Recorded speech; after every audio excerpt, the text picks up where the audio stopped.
Jésus-Christ est le même hier, aujourd'hui et éternellement, Hébreux chapitre 13, verset 8. Lettre circulaire, octobre 1974.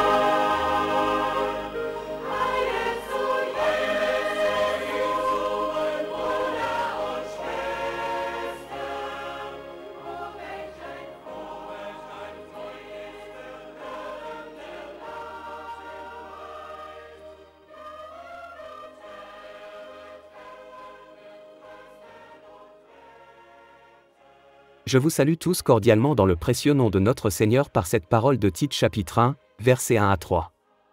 Paul, serviteur de Dieu, et apôtre de Jésus-Christ pour la foi des élus de Dieu et la connaissance de la vérité qui est selon la piété, lesquels reposent sur l'espérance de la vie éternelle, promise dès les plus anciens temps par le Dieu qui ne ment point, et qui a manifesté sa parole en son temps par la prédication qui m'a été confiée d'après l'ordre de Dieu notre Sauveur. Aujourd'hui, cette parole nous est aussi adressée. Dans tous les temps, le Seigneur a eu ses serviteurs qui ont proclamé aux élus la parole de Dieu conformément à la vérité. Cette parole révélée est actuellement prêchée au temps fixé par ceux qui ont reçu de Dieu la charge de la prêcher. Nous voyons dans l'histoire de l'Église du Nouveau Testament que des hommes ont proclamé en leur temps, selon l'ordre de Dieu, la parole qui était pour leur temps. Pour assumer une charge divine, il faut tout d'abord qu'il y ait à la base un appel direct de Dieu. Sans cela, on agit de sa propre autorité et selon ses caprices, et l'on n'est en bénédiction à personne, au contraire, on n'occasionne que des dommages. Je ne voudrais pas écrire l'exposé suivant à seule fin de me justifier, car je suis sûr que tous ceux qui ont reçu la grâce de Dieu reconnaissent de même celui qui a reçu un ministère divin, et aussi de quelle manière un serviteur de Dieu sera utilisé. Cependant, même les prophètes et les apôtres ont fait mention de quelle manière ils avaient reçu leur appel. C'est ce que fit frère Branham. Ceci dit en toute humilité, je ne peux pas, dans la publication de la parole, me conformer aux désirs des gens, mais au contraire, je dois me tenir devant la face de Dieu pour accomplir consciencieusement mon service. La charge que j'ai reçue est double. Premièrement, le Seigneur m'a dit littéralement, « Mon serviteur, ton temps pour cette ville est bientôt terminé. Je t'enverrai dans d'autres villes pour publier ma parole. » Secondement, il m'a donné la charge de distribuer la nourriture, et cette nourriture est la parole que Dieu a révélée pour ce temps au travers du ministère prophétique de frère Branham. Sur la base de ce double ministère, il faut que soit publiée toute la parole de Dieu, et que soit transmise à d'autres, et ordonnée selon le critère biblique, l'ensemble des révélations de l'Écriture qui ont été accordées à frère Branham. Très souvent, on m'a demandé s'il était juste de prêcher moi-même, ou si seules les prédications de frère Branham devaient être publiées.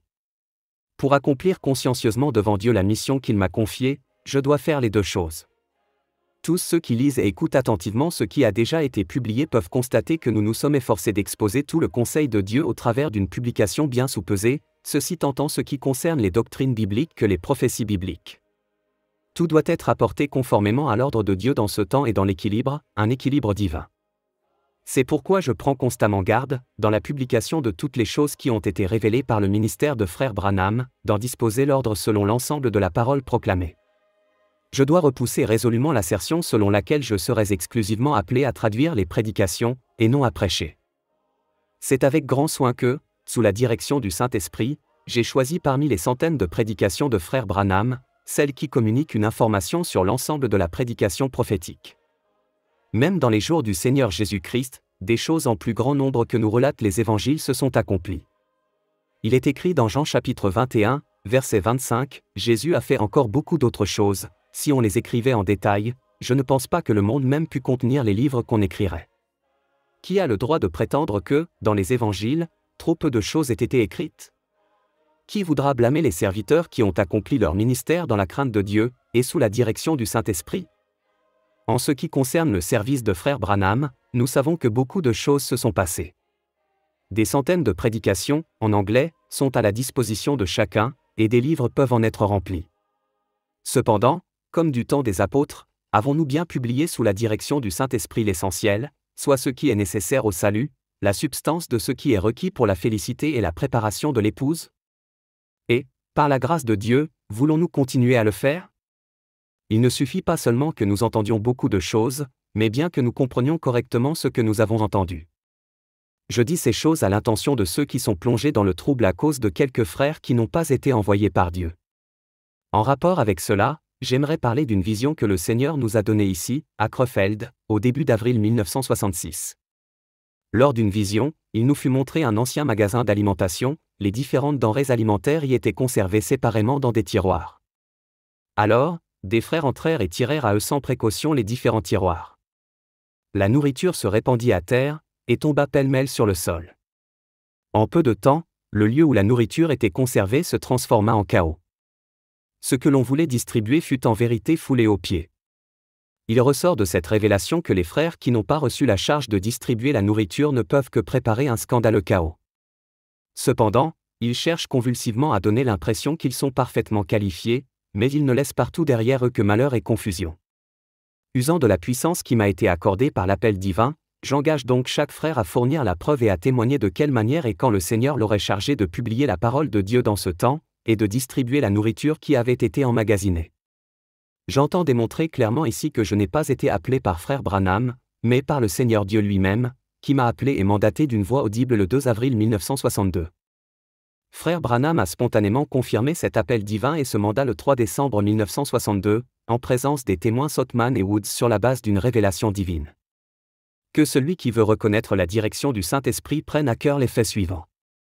Le 1er avril 1962, frère Branham a raconté, dans sa prédication à Jeffersonville, le songe qu'il avait eu concernant la mise en réserve de la nourriture. Si l'on prend en considération la différence d'heure existant entre l'Amérique et l'Europe, ainsi, cela eut lieu presque à la minute près au même moment où le Seigneur me parla. Le Seigneur Dieu a, depuis longtemps et des milliers de fois, confirmé ce qu'il avait dit comme étant vrai. Légitimer ce qui est déjà justifié est donc superflu. En janvier 1963, dans une prédication à Phoenix, Arizona, frère Branham fit la déclaration suivante, citation, « Dans ces choses, j'ai été réservé durant ces 15 ou 16 années pendant lesquelles je suis sur le champ de mission. Cependant, l'heure vient maintenant où quelque chose est sur le point d'arriver. Le message ira à une autre nation, à un autre peuple. Pendant que nous sommes encore maintenant dans sa sainte présence. Je crois que l'Église, en Amérique, est presque priée de sortir. » Fin de citation. Lors de ma visite au Canada, en août de cette année, il m'a été demandé si mon ministère pouvait être identifié, du point de vue biblique. On m'a dit littéralement, « S'il est vrai que tu as reçu un mandat divin pour l'Église, alors, il doit y avoir quelque chose concernant cela dans la Bible. » Je n'avais moi-même jamais réfléchi à ces choses. Cependant, cette question me toucha beaucoup, et je priai le Seigneur de m'éclairer à ce sujet, et de me dire s'il en était donné une référence quelconque dans l'Ancien ou dans le Nouveau Testament.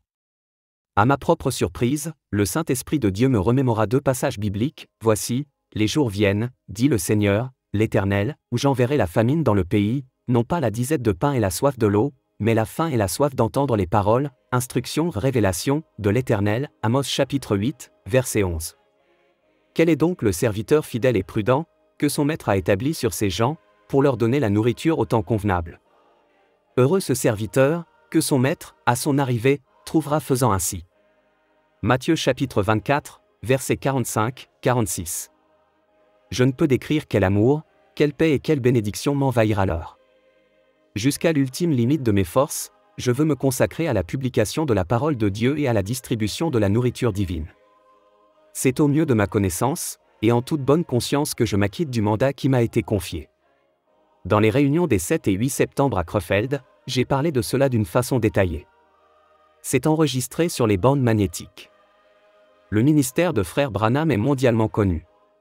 Maintenant, la nourriture qu'il a emmagasinée est distribuée dans le monde entier.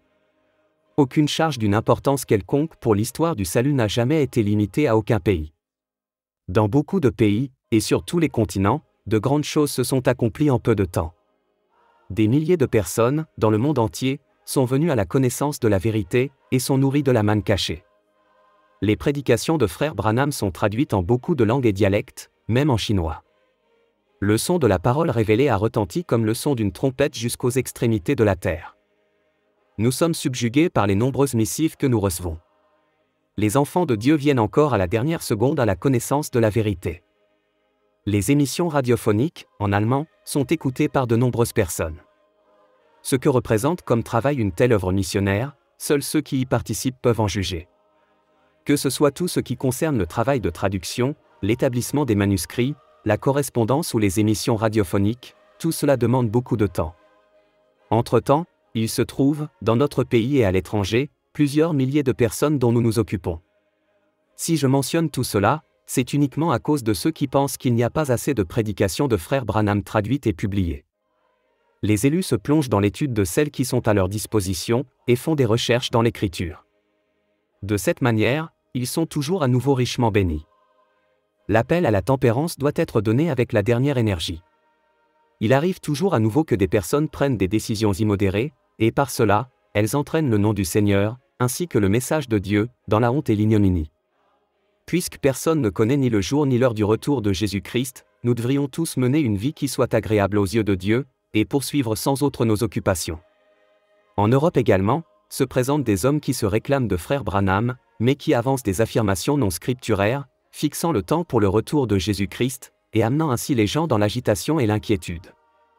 Qu'il soit dit ici très clairement que nous n'avons rien à faire avec de tels déraillements, et que nous ne portons pas la responsabilité d'un tel commerce. Nous faisons aussi savoir que nous n'avons donné à personne le mandat d'aller où que ce soit. Malheureusement, il arrive que, lors de visites et lors de l'exposition de doctrines non bibliques, des frères se réclament de moi, ou de l'église de Krefeld. Par cela, les frères et sœurs sont plongés dans la confusion et dans des cas de conscience. Plusieurs tempêtes se sont déjà abattues sur les croyants, et il y en aura de pire encore, cependant, nous savons qu'elles ne pourront pas faire de mal aux élus. Dans toutes les épreuves, ils viennent plus près du Seigneur, et ils sont gardés. Je souhaiterais avoir, avec tous les frères qui voudraient participer à la publication du message de la fin des temps en Europe, la même collaboration dans l'amour fraternel que celle que j'ai avec le frère Alexis Barillier de Suisse. De tout cœur et à tous, jetons la main d'association. N'oublions pas que l'union fait la force. Nous devons demeurer ensemble comme un seul homme, alors, la bénédiction de Dieu reposera sur nous et sur le travail commun que nous accomplissons. Je dois tout vous saluer de la part de ceux que j'ai rencontrés dans les différents pays que j'ai visités durant ces dernières semaines. Je vous prie de vous souvenir de moi dans vos prières pendant mon voyage d'octobre au Pakistan, en Inde, à Ceylan, en Indonésie et aux Philippines. Que le Seigneur bénisse tous ceux qui portent son œuvre dans la prière, et qui soutiennent le travail missionnaire au loin. Agissant de la part de Dieu. Frère Franck.